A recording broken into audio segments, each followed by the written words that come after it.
The 90mm gun M1M2M3 was an American heavy anti-aircraft and anti-tank gun, playing a role similar to the German 8.8 cm Flak 18.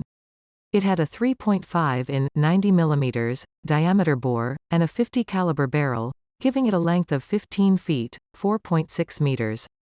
It was capable of firing a 3.5 in x 23.6 in 90mm x 600mm shell 62,474 feet, 19,042 meters, horizontally, or a maximum altitude of 43,500 feet, 13,300 meters.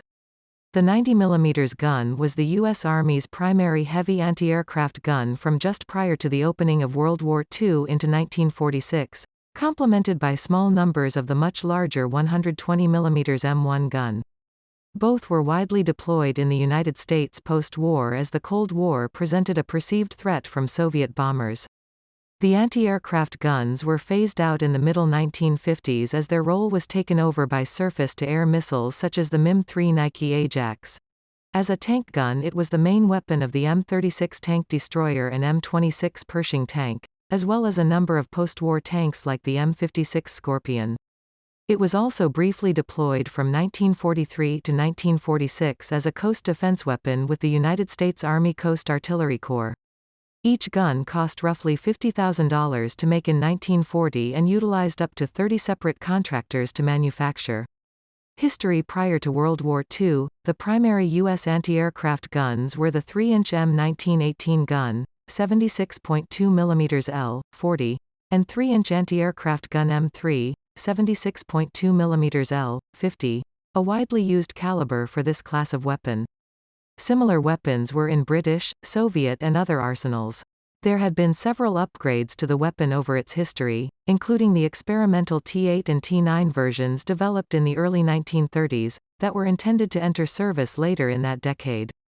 However, the U.S. Army became interested in a much more capable weapon instead, and on June 9, 1938, it issued a development contract calling for two new guns, one of 90mm, which it felt was the largest possible size that was still capable of being manually loaded at high elevations, and another, using assisted loading, of 120mm, 4.7 in. The new design seemed so much better than developments of the older 3-inch that work on the 3-inch T9 was cancelled in 1938, just as it became production ready. By 1940, the second development of the 90mm design, the T2, was standardized as the 90mm M1, while its larger cousin became the 120mm M1 gun. A few hundred M1s were completed when several improvements were added to produce the 90mm M1A1, which entered production in late 1940, and was accepted as the standard on May 22, 1941. The M1A1 included an improved mount and spring rammer on the breech, with the result that firing rates went up to 20 rounds per minute. Several thousand were available when the U.S. entered the war, and the M1A1 was their standard anti-aircraft gun for the rest of the conflict. Production rates continued to improve, topping out in a few thousand per month. Like the German 88 and the British QF 3.7-inch AW gun, the M1A1 was used against tanks in combat but, unlike the others, it could not be depressed to fire against them. On September 11, 1942, the Army issued specifications for a new mount to allow it to be used in this role, which resulted in the 90mm M2, introducing yet another new mount, one that could be depressed to 10 degrees below the horizontal and featured a new electrically assisted rammer. It became the standard weapon from May 13, 1943. Anti-aircraft operation. In anti-aircraft use, the guns were normally operated in groups of 4, controlled by the M7 or M9 gun director or Carrison predictors. Radar direction was common, starting with the SCR-268 in 1941, which was not accurate enough to directly lay the guns, but provided accurate ranging throughout the engagement. For nighttime use, a searchlight was slaved to the radar with a beam width set so that the target would be somewhere in the beam when it was turned on, at which point the engagement continued as in the day. In 1944, the system was upgraded with the addition of the SCR-584 microwave radar, which was accurate to about 0.06 degrees, 1 mil, and also provided automatic tracking. With the SCR 584, direction and range information was sent directly to the Bell Labs M3 gun data computer, an M9 director, which could direct and lay the guns automatically. All the crews had to do was load the guns. Main anti-tank developments. The M3 was also adapted as the main gun for various armored vehicles, starting with the experimental T7, which was accepted as the 90mm M3. The test firing of the M3 took place on an M10 tank destroyer in early 1943. The M3 gun was used on the M36 tank destroyer, and the T26, later, M26, Pershing tank. The M3 fired an M82 APC shot with a muzzle velocity of 2,650 feet per second, 810 meters per second.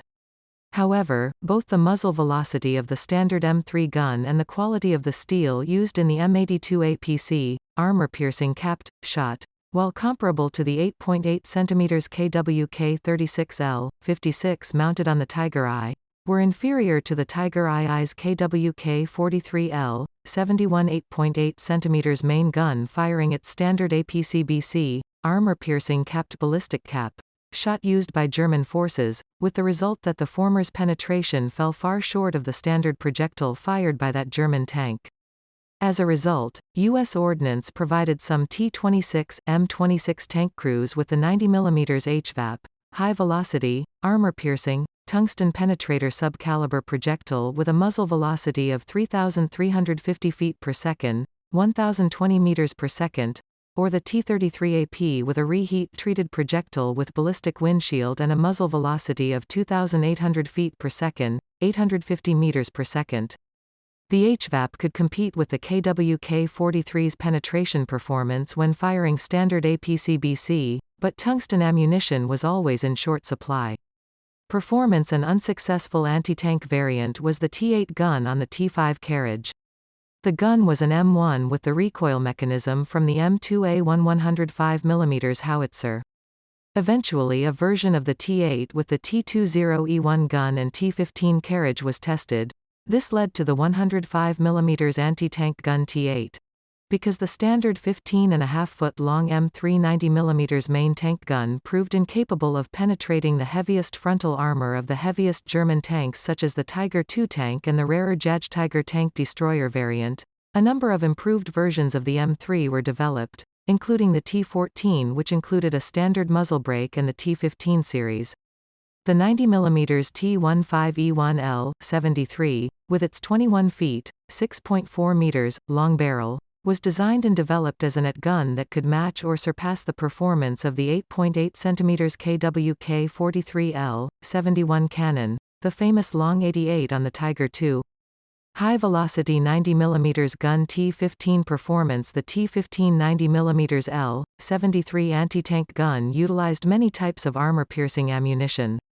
T43 APBC, a solid shot, it was a modified T33 for use by the T15.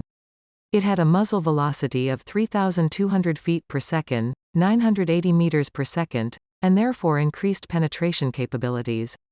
It could punch through 4 in 100 mm of armor angled at 60 degrees, from vertical, up to about 1,300 feet, 400 meters. T41 APC-BC, modified M82 projectile of the M3 cannon, fired at a much higher velocity of 3,200 feet per second, than the normal 2,670 feet per second.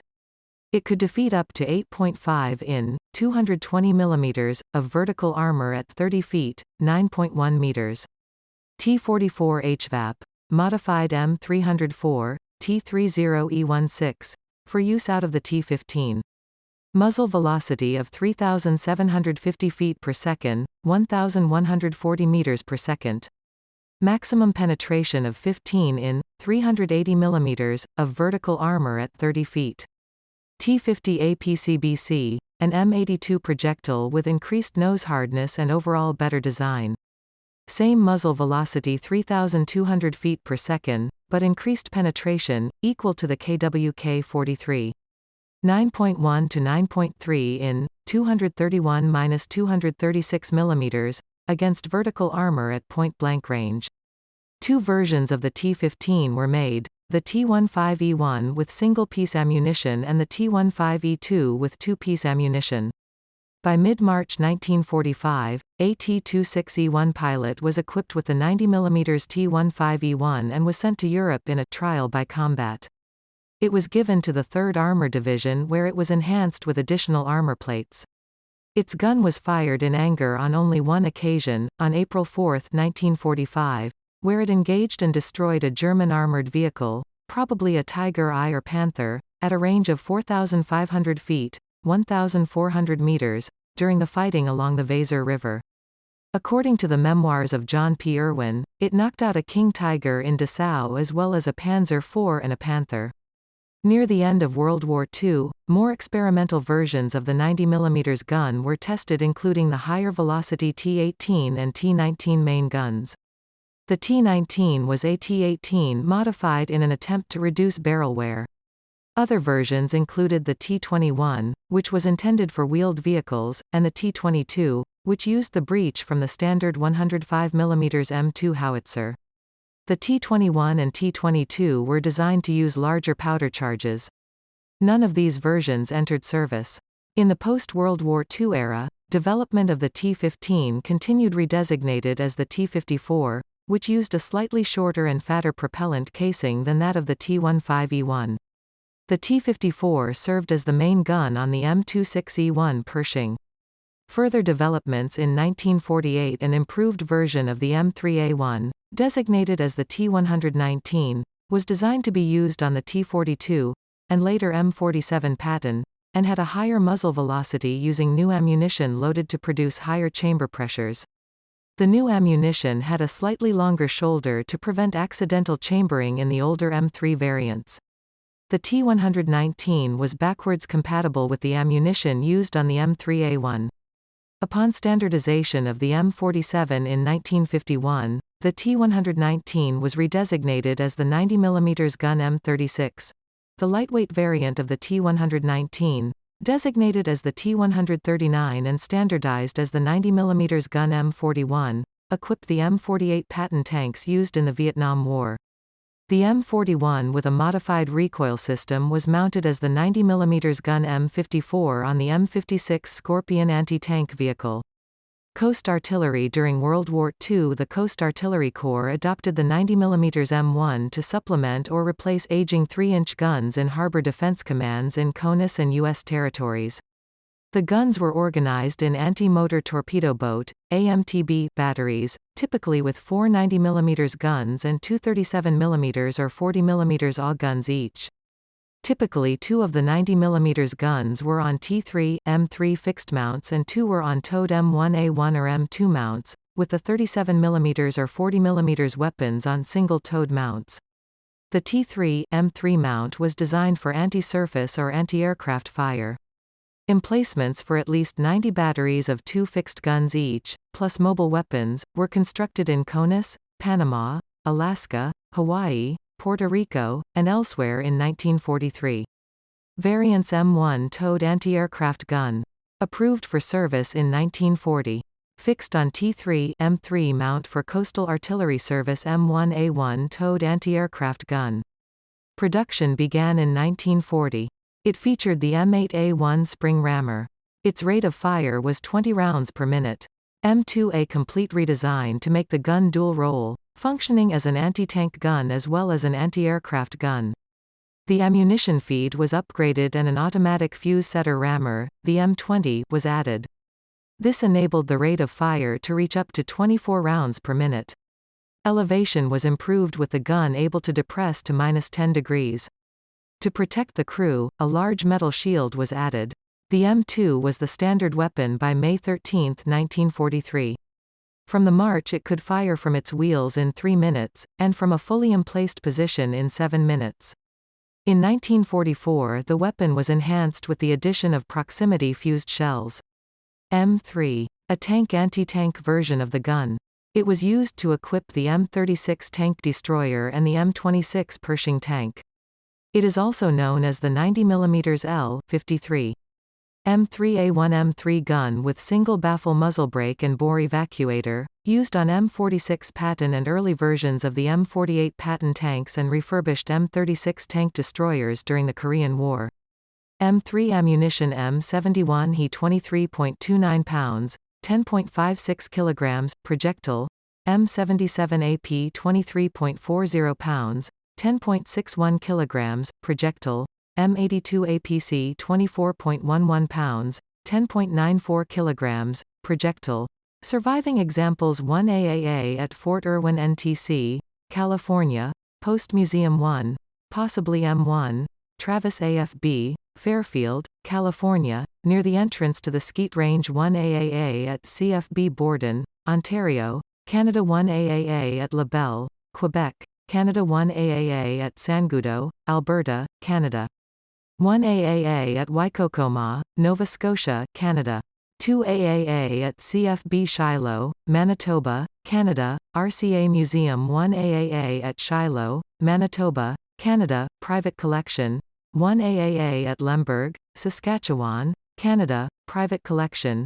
1AAA at Colwood, British Columbia, Canada, Fort Rod Hill 1 at Savannah, Georgia, National Guard Fairgrounds 1 at Arundel, Quebec, Canada, Legion Hall 1AAA at Sault Ste. Marie, Ontario, Canada 1AAM2 at Fort Sill, Oklahoma, U.S. Army Air Defense Artillery Museum. 1AAM1A1 at Fort Sill, Oklahoma, U.S. Army Air Defense Artillery Museum. 1AAM2A2 at Fort Sill, Oklahoma, U.S. Army Air Defense Artillery Museum. 1AAM1A1 at Fort Sill, Oklahoma, 31st Ada Brigade. 1AAM1A1 at U.S. Veterans Memorial Museum, Huntsville, Alabama. 1AAA at Broadalbin, New York. 1AAA at Roswell, New Mexico. 1AAA at Greenville, South Carolina. 1AAA at Anderson, South Carolina. VFW Post 1AAA at Deming, New Mexico, Deming Luna Mimbres Museum. 1AAA at Sainte Marie du Mont, Manche, France, Utah Beach D-Day Museum. This gun belonged to the 116th AAA Gun Battalion and was lost in the Channel 6 June 1944. The gun was recovered by locals after the war. 1AAM1A3, built 1954, at Raton, New Mexico. 1AAM1A1 at Halifax, Nova Scotia, Royal Artillery Park. 1AAM1A1 at Fort Bliss, Texas, Fort Bliss Museum. 1AAM1A1 at Linthicum, Maryland, National Electronics Museum. 2 Anti-Tank T8 at Fort Benning, Georgia, U.S. Army Armor and Cavalry Collection. 1M1A3 at Reidsville, Georgia, National Guard Armory. 1M1A3 at Campinas, São Paulo, Brazil, located at an open museum which belongs to the 11th Brigade of the Brazilian Army. 1 Seacoast M1, number 6931 Chevrolet, on barbette, carriage model T3, at Battery Parrot, Fort Monroe, Virginia. 1 Seacoast M1 on barbette, carriage model T3, shield scrapped, Erickson Air Station, formerly Simia AFB, Simia, Alaska, outside Building 601. Seacoast on barbette, carriage model T3, at San Pedro, California, Fort MacArthur Military Museum. The museum has several barrels and was restoring at least one weapon as of October 2014. 2 AAM1A1s in Moscow, Russia, Museum of the Great Patriotic War, supplied as Lend-Lease during World War II. 190mm M2A1 at Tucson, Arizona, Pima Air and Space Museum. 1M1A3 at Historical Military Museum of Cartagena, Spain. 1 at the Kalmthout Sea Haida, Belgium. 1 at Fort Miles Artillery Museum, Delaware.